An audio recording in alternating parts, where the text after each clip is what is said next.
Sir జనరల్గా మీ day ఎలా start అవుతుందండి? మంచి ప్రశ్న, ఎంతవరకు ఎక్కువ మంది అడిగిన ప్రశ్న. అవునండి.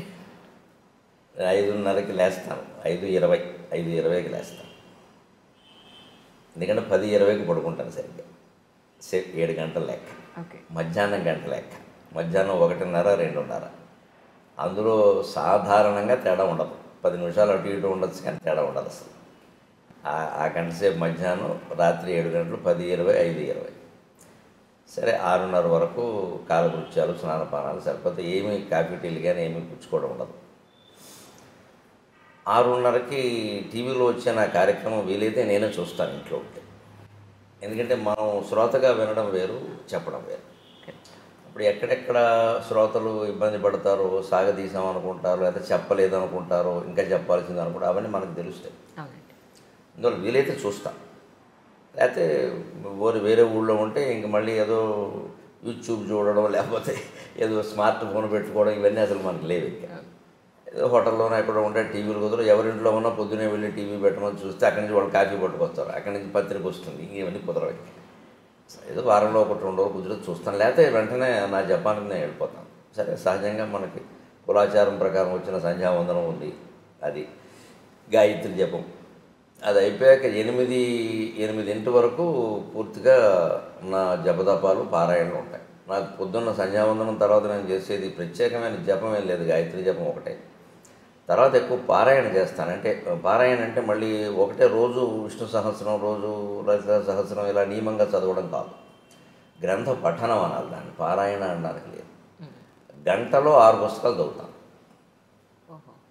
ఒకటి శివపరమైంది, ఒకటి విష్ణుపరమైంది, ఒకటి అమ్మవారి పరమైంది. మన హిందూ ధర్మంలో వీళ్ళు ప్రధాన దేవతలు, ఈ ముగ్గురు. ఇంకొకటి ప్రత్యేకం 10 నిమిషాలు శంకర సాహిత్యం, శంకరాచార్య సాహిత్యం. తెనాలి సాధన గ్రంథ మండలి వాడు 21 పుస్తకాలు వేశాను. భగవంతుడి దేవల్ల ఆ 10 నిమిషాల సమయం పెట్టుకోవడం వల్ల నేను సుమారుగా హైదరాబాద్ వచ్చాక మొదలుపెట్టిన ఆ సాహిత్యాన్ని 8 ఏళ్లలో 21 పుస్తకాలు పూర్తి చేశాను. ఒక్కొక్కటి 400 పేజీలు ఉందే పుస్తకం. ఒక్కొక్కటి 400 పేజీలు ఉంటుంది. రోజుకి 10 నిమిషాలు మాత్రమే కేటాయించి నేను 8 ఏళ్లలో 21 × 400 అన్ని పేజీలు పూర్తి చేశాను. అలాగే శంకర సాహిత్యం ద్వారా యోగ వాసిష్టం నాకు బాగా ఇష్టమైన గ్రంథం.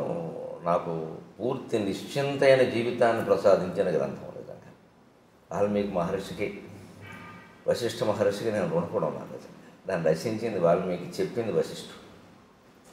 అది నా మీద ప్రభావం చూపించినంతగా మరి ఏ గ్రంథం చూపించలేదు. నా జీవితం కూడా నా మీద అంత ప్రభావం చూపించలేదు, ఆ గ్రంథం అంత చూపించింది. దాని గురించి నేను చిన్నతనంలో విన్నది ఏమిటంటే, ఈ చదివిన వాడు పిచ్చాడు అయిపోతాడు, లేదా మహాజ్ఞాని అవుతాడు. అయితే మహాజ్ఞాని అవుతాడు, లేదా పిచ్చివాడు అయిపోతాడు. మా ఊళ్ళోనే అటువంటి పుస్తకం చదివి పిచ్చాడు అయిన వాడు మేము చూసాం. ఈయన ఎందుకు ఇలా పిచ్చాడు అయ్యాడని మా అమ్మని అడిగితే, ఫలానా గ్రంథం చదివి ఇలా అయ్యాడు అని చెప్పింది. ఏముంది అసలు ఆ గ్రంథంలో మీరు చదివాను? మొత్తం జగన్ మిథ్య అని ఉంటుంది. బ్రహ్మసత్యం, జగన్ మిథ్య. శంకరాచార్య చెప్పిన సిద్ధాంతం వేదంలో ఉన్నదే. కానీ చాలా పచ్చికి నిజాలతో, మనం మొహం బద్దలైపోయే నిజాలతో చెప్తాడు. ఇది నువ్వు ఒప్పుకోకపోవచ్చు, కానీ సత్యం అంటాడు అంతే. అందరూ చదవచ్చు అంటారా? అందరూ చదవచ్చు, కానీ అంటే దానికి తగిన పరిపక్వత ఉండాలి. ఇప్పుడు ఆ పరిపక్వత లేకుండా చదివితే పిచ్చాళ్ళు అవుతారు. మా ఊళ్ళో నాయుడు అని ఒక ఆయన ఉండేవాడు. ఆయన ఇలా పాపం తిరుగుతూ ఏదో ఆయనలో పద్యాలు పాడుకుని మాటలు పాడుకునేవాడు. అతను అందరూ పిచ్చివాడు అనేవారు. మా అమ్మని ఏమిటమ్మా అతను అంటానంటే, అతను 2 పుస్తకాలు చెప్తారా, యోగ వాసిష్ఠం అంటే అదొకటేను, సీతారామాంజనేయ సంవాదం అని ఒకటి ఉంది తెలుగులో. పరశురామ పంతులు లింగమూర్తి గురుమూర్తి గారు రచించాడు. అంటే సీతాదేవి హనుమంతుడు కలిసి రామతత్వం గురించి చర్చిస్తారు. సీత చెబుతూ ఉంటుంది, హనుమంతుడు వింటూ ఉంటాడు, ప్రశ్నిస్తూ ఉంటాడు. ఈ 2 చదవడం వల్ల వాడు ఎలా అయ్యాడని అంటున్నాడు రా. నాకు అప్పటి నుంచి ఆ 2 చదవాలని పడుతుంది. చదవలేదు ఇంకా మీరు?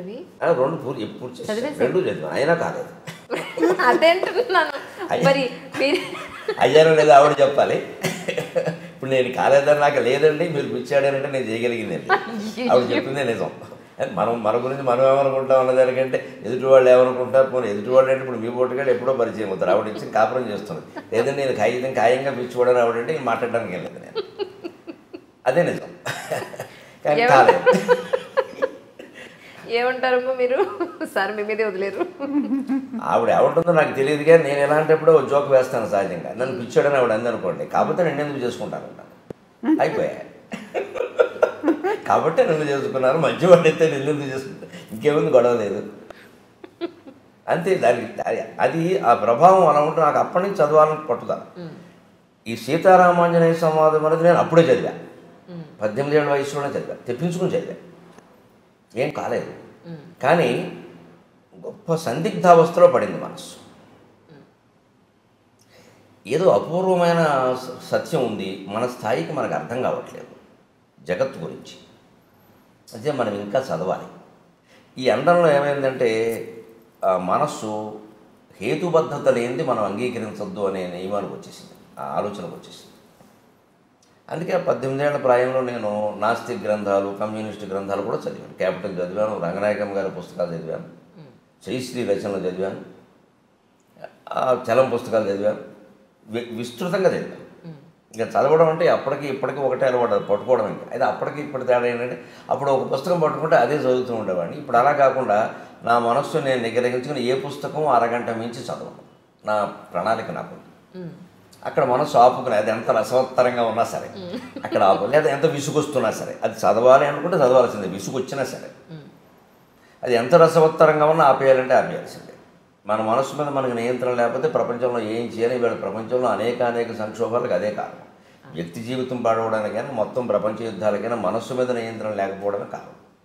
ఆ నియంత్రణ నాకు శివానంద లహరి చదివాక కలిగింది. అందుకే నాకు శివానంద లహరి చాలా నా జీవితాన్ని మొత్తం ఇలా మార్చేసిందని చెప్పచ్చు. అలాగా ఉండడం వల్ల ఆ యోగ వాసిష్టం తర్వాత నేను పూనికి దాన్ని సంపాదించాలని చూస్తుంటే విచిత్రంగా ఎక్కడో దొరకలేదు నాకు అది. ఎందుకంటే ఎప్పుడో 100 ఏళ్ల క్రితం వెన్నెలకంటి సుందరరామ శర్మ గారిని ఒక ఆయన తెలుగు వచనంలో రాశారు దాన్ని. ఆ మూలం ఎక్కడో ఉందేమో, ఎక్కడో దొరకలేదు నాకు. సరే తర్వాత ఉద్యోగాలు, మారడాలు, ఏవో ఇవన్నీ వ్యవహారాలు అంత శ్రద్ధ చేయలేకపోయాను. తర్వాత మళ్ళీ చదవాలనే తృష్ణ కలిగాక చాలా విచిత్రంగా ఏదో ఉయ్యాల్లో పిల్లాన్ని పట్టుకుని ఊరంతా తిరిగామన్నట్టుగా మా ఇంట్లో మా నాన్నగారు ఇచ్చిన 30 పుస్తకాల్లో అది ఉంది. ఆ పుస్తకాలు ఏవో తాటాకు పుస్తకాలు ఎక్కువ ఆయన ఇచ్చినవి, తాటాకు పుస్తకాలు. మరి మనం ఏం చదువుతాం, ఎవరికో ఇద్దాం లేనట్టుగా ఉండి ఒకటి, తర్వాత అశ్రద్ధ వల్ల కొంత ఏదైనా ఆప్ చేసాం.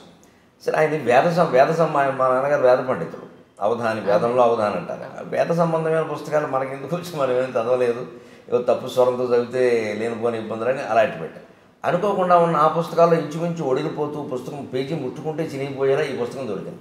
యోగ వాసిష్టము, ఇలా వెన్నెలకంటి సుందరరామ శర్మ అనువాదము. ఇదేమిటి ఇక్కడ పెట్టుకున్నాం మనం దీన్ని అని వెంటనే నేను అప్పుడు చదవడం మొదలుపెట్టాను. అప్పటికి 47 వయసు వచ్చేసింది. ఈ సీతారామాంజనేయ సంవాదం ముందే చదివాను, కానీ ఇది చదివాను. అప్పుడు మొత్తం ప్రపంచం ఎలాగా విడిపోయింది అంతే. నాకు ఒక ప్రయోగశాలలో ఓ పుష్పాన్నో వస్తువునో అడ్డుకోత నిలువుకోత గీసేసి బకరగా విడదీసి పరిశోధన చేసి ఇదండి దీని విషయం అని బయట పెట్టేస్తాడు శాస్త్రవేత్త. నాకు జగత్తుకు సంబంధించిన విషయం అంతా బయటపడిపోయింది అంతే. ఇది నథింగ్. దీని గురించి మనం ఆలోచించాల్సింది లేదు. ఏదో నిర్ణయించబడిందో అది నడుస్తుంది, నడవని. మనం చేయాల్సింది ఏదో చేద్దాం. దేనికి చింతించాల్సిన పని లేదు, దేనికి పొంగిపోవలసిన పని లేదు. అప్పటికి నేను సహస్రావధానం కూడా చేసేసాను.